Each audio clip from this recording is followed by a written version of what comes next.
Assalamualaikum warahmatullahi wabarakatuh. Masih bersama dengan Irafiki TV. Semoga Allah Subhanahu wa taala selalu memberikan hidayah, taufik, inayah dan mendapatkan syafaat Rasulullah sallallahu alaihi wasallam.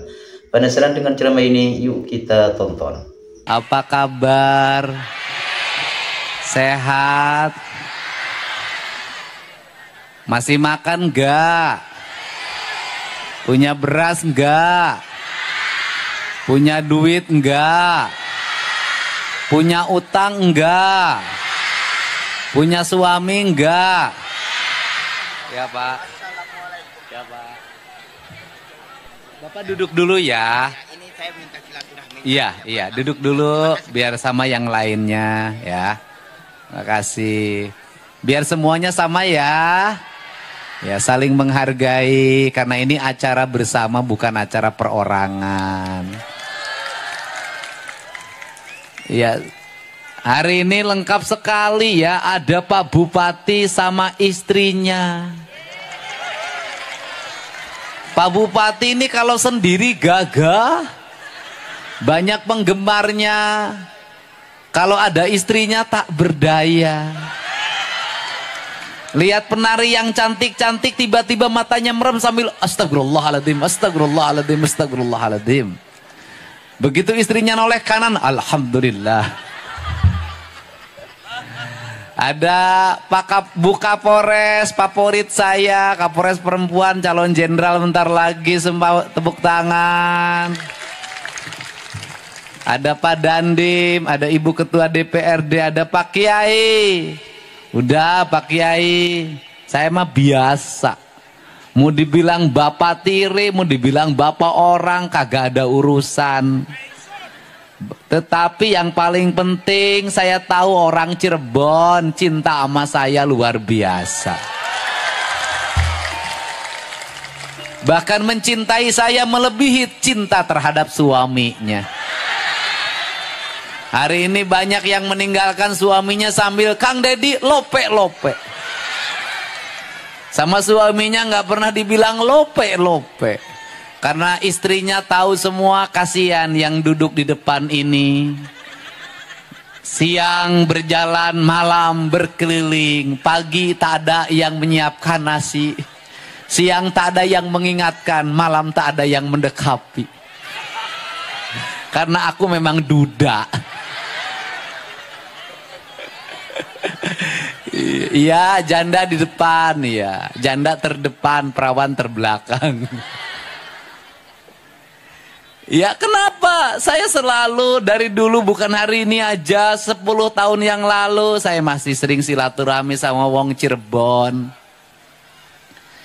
Orang Cirebon ada masalah, saya pasang badan paling depan. Bener enggak?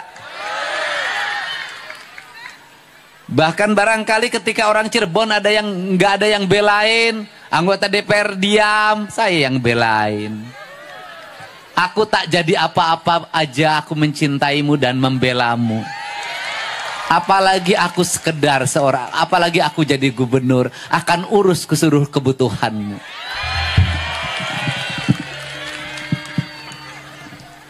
Tapi saya tidak suka pada orang yang tiba-tiba cari panggung, berteriak-teriak, seolah-olah mewakili warga. Saya tidak suka. Kenapa?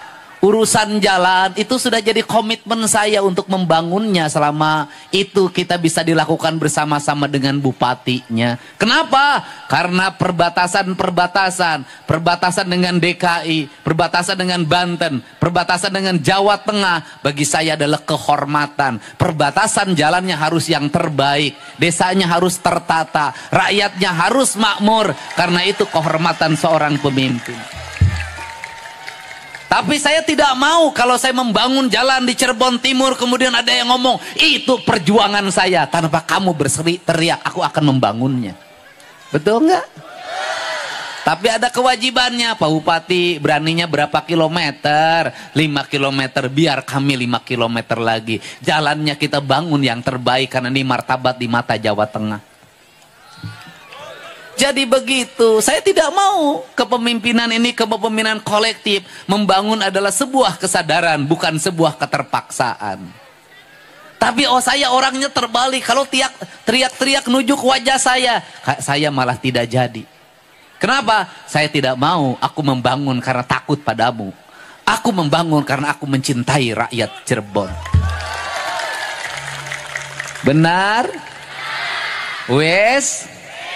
Cinta sama Kang Dedi?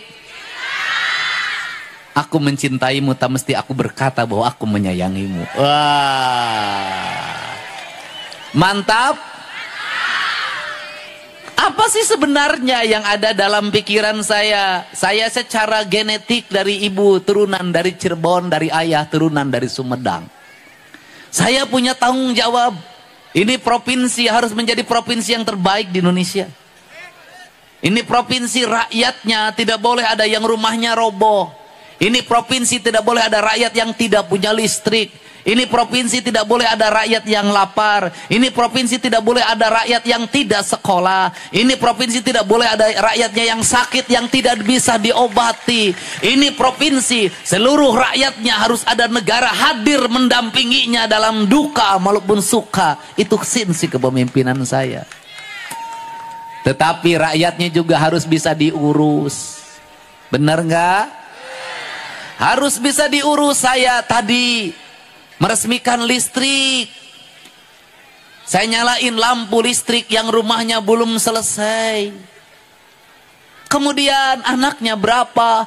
3. Rumahnya utang ke sini, utang ke sini. Terus apalagi 1 kamar 3 anak.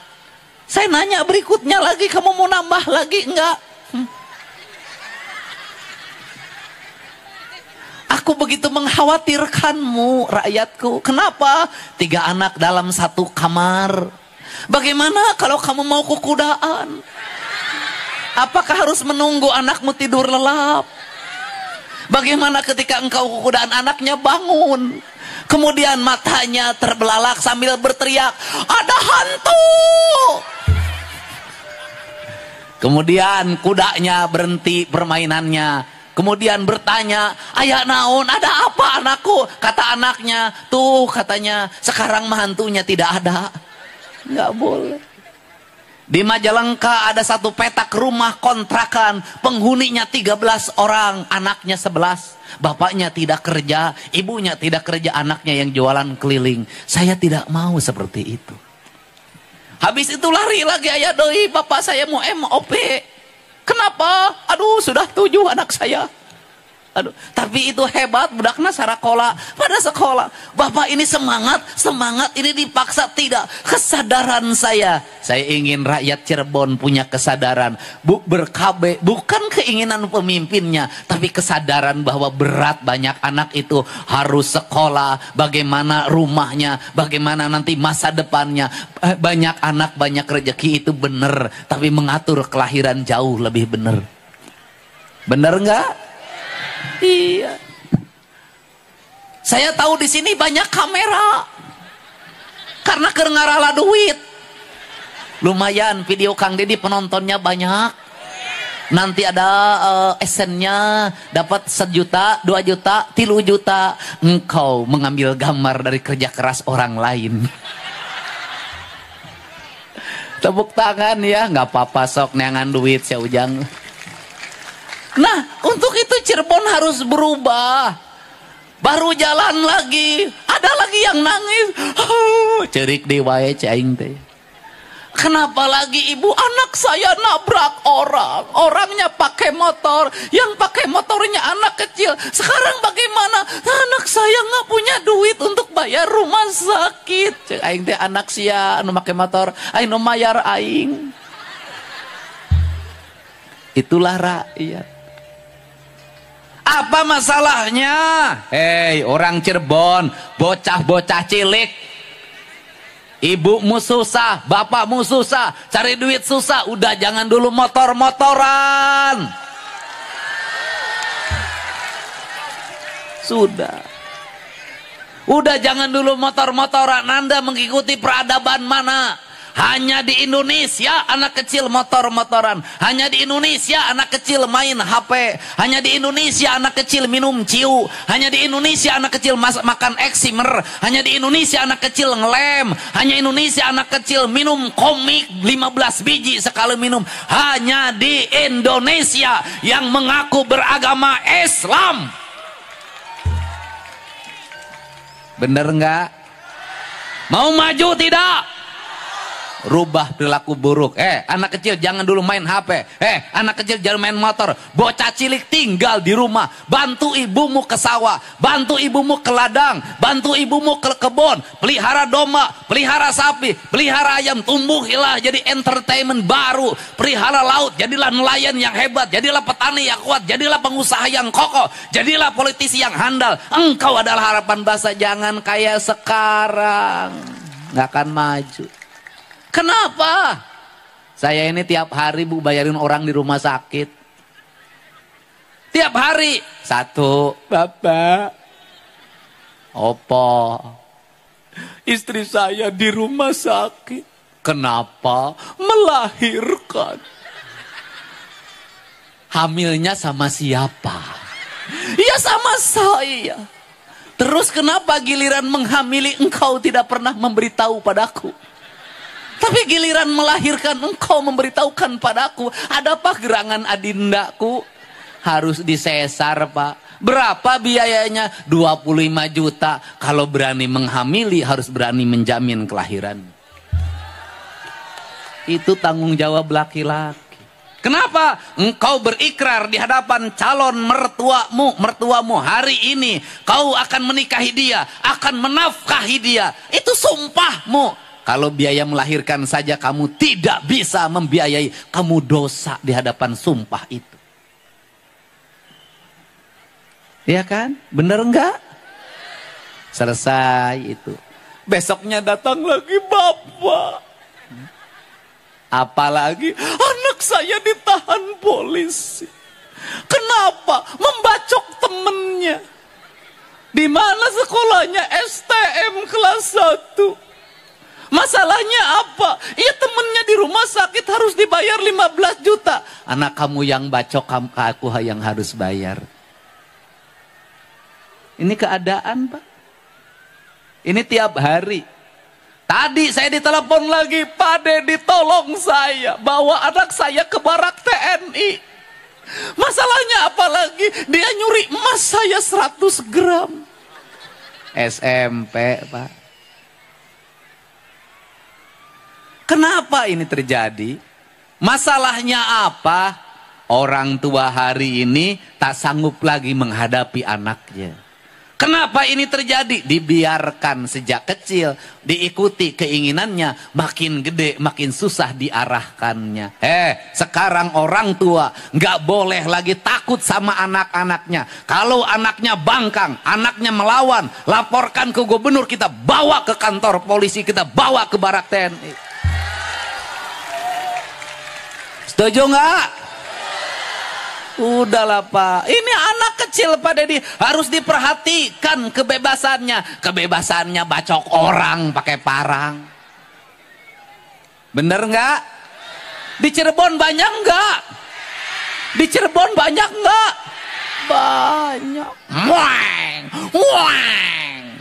Motorna teu mayar pajak.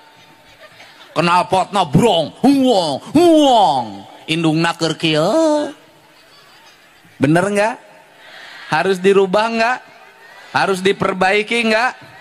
Harus diarahkan tidak? Pemimpinnya harus tegas tidak? Sekarang anak-anak mulai takut sama gubernur. Kalau nggak mau mandi diliatin videonya. Kamu mandi nanti dibawa oleh Pak Gubernur. Kamu makan nanti dibawa oleh Pak Gubernur.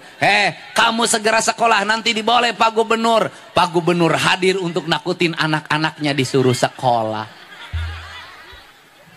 Tapi efektif. Kenapa? Insya Allah nanti anak-anaknya tumbuh dengan baik. Tetapi ibunya juga harus ngasih contoh yang baik pada anak-anaknya. Hei anak-anakku jangan main HP.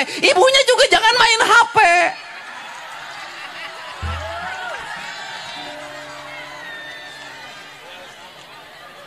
Kamu nak, jangan main tiktokan terus nak. Jangan main tiktokan. Kasih contoh pada anaknya. Anak itu tergantung didikan ibunya. Perilaku ibunya akan menjadi contoh bagi anak-anaknya. Anak-anaknya kamu jangan bersolek terus. Atuh jangan bersolek terus. Sia ulah bersolek wae. Betul nggak? Ibunya ajarin anaknya nyuci piring, ibunya ajarin anaknya mengepel, ibunya ajarin anaknya memasak, ibunya ajarin anaknya nyuci baju, nyetrika. Alhamdulillah sudah mendengarkan ceramah ini. Semoga ilmu yang didapat barokah dan bermanfaat, dan kita semua selalu diberikan kesehatan, diberikan kelancaran rezeki, dimudahkan segala urusannya. Amin Allahumma amin. Sekian, terima kasih. Assalamualaikum warahmatullahi wabarakatuh.